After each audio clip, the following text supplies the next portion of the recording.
ஒரு கொசு மலேரியாவின் ரகசியத்தை சொன்னது. ஒரு வானொலி உலகத்தின் குரலை ஒன்றாக இணைத்தது. ஒரு பிறந்த நாள் நல்லிணக்கத்தின் நாளானது. இந்த மூன்றும் நடந்தது இந்த ஒரே நாளில்தான். ஜீ தமிழ் நியூஸ் நேயர்கள் அனைவருக்கும் செழியனின் வணக்கங்கள். இது தேதியும் சேதியும் நிகழ்ச்சி. வாங்க நிகழ்ச்சிக்குள்ள பயணிக்கலாம்.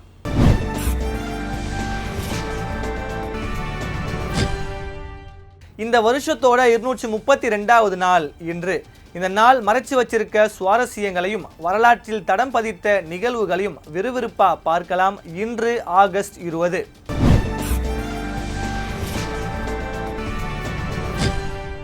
ஒவ்வொரு நாளுக்கும் ஒரு சிறப்பு இருக்கும். அந்த வகையில முதலாவதா சின்ன உருவம் ஆனால் பெரிய ஆபத்து. லட்சக்கணக்கான மக்களை பாதிக்கும் கொடிய நோய்களை பரப்புவது கொசுக்கள். மலேரியா பரவுவதில் கொசுக்களின் பங்கை கண்டறிந்த வரலாற்றை நினைவு கூறும் நாள் தான் இன்று. கொசுக்களை பற்றிய விழிப்புணர்வை ஏற்படுத்தும் நாளாக ஆகஸ்ட் 20 உலக கொசு தினம் கடைபிடிக்கப்படுது. அடுத்ததா ஒரு குரல் உலகம் முழுக்க கேட்டது. ஒரு கருவி தூரங்களை நெருக்கமாக்கியது. செய்தி முதல் இசை வரை மக்களை இணைத்த வானொலிக்கான நாள் இன்று. காண முடியாத குரல்கள், கற்பனைக்கு உயிர் கொடுத்த கதைகள், உலக செய்திகளை வீடு தேடி கொண்டு வந்த ஒரு அற்புத கருவி வானொலி. இதை கொண்டாடும் நாள் தான் ஆகஸ்ட் 20 நேஷனல் ரேடியோ டே. இதே போல ஆகஸ்ட் 20 இன்னும் நிறைய சுவாரஸ்யமான தினங்களை அடையாளப்படுத்துது.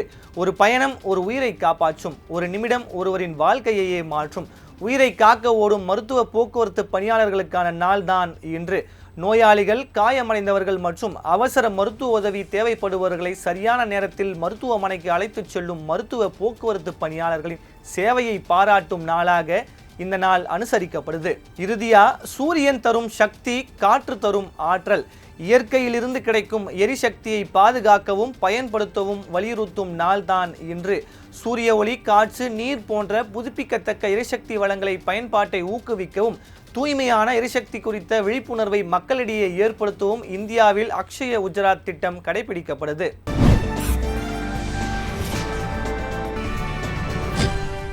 இப்போ வரலாற்றின் பக்கங்களை கொஞ்சம் புரட்டி பார்க்கலாம்.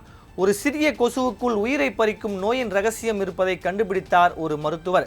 1897 ஆகஸ்ட் 20 கல்கத்தாவில் பணியாற்றிய போது ரொனால்ட் ராஸ் என்ற மருத்துவர் பெண் கொசுவுக்கும் மலேரியா பரவலுக்கும் உள்ள தொடர்பை கண்டுபிடிச்சாங்க. இந்த கண்டுபிடிப்பு மலேரியா ஆராய்ச்சியில் மிகப்பெரிய திருப்பு முனையாகவே பார்க்கப்பட்டது. அடுத்ததா ஒரு நாட்டின் சுதந்திர பயணத்தில் ஆகஸ்ட் 20 ஒரு முக்கியமான வரலாற்று நாள். பல ஆண்டுகளா சோவியத் ஆட்சியின் கீழ் இருந்த எஸ்தோனியா 1991 ஆகஸ்ட் 20ஆம் தேதி தனது சுதந்திரத்தை உறுதி செஞ்சாங்க. இந்த நாளின் மறையா நினைவாக ஒரு பிறந்த நாள் நாட்டின் பிரதமரை உருவாக்கியது. ஒரு தலைவர் நல்லிணக்கத்தின் அடையாளமாகவே மாறினார். இந்திய வரலாற்றில் முக்கியத்துவம் பெற்ற அந்த நாள் ஆகஸ்ட் 20 1944 ராஜீவ் காந்தி பிறந்த நாள். அவரது பிறந்த நாள் இந்தியாவில் சத்பாவன திவஸ் என்ற மத நல்லிணக்க தினமாக கடைபிடிக்கப்படுது.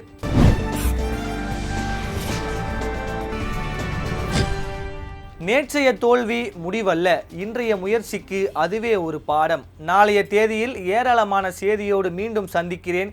இது தேதியும் சேதியும் நிகழ்ச்சி. நான் உங்கள் செழியன். அனைவருக்கும் இனிய காலை வணக்கம்.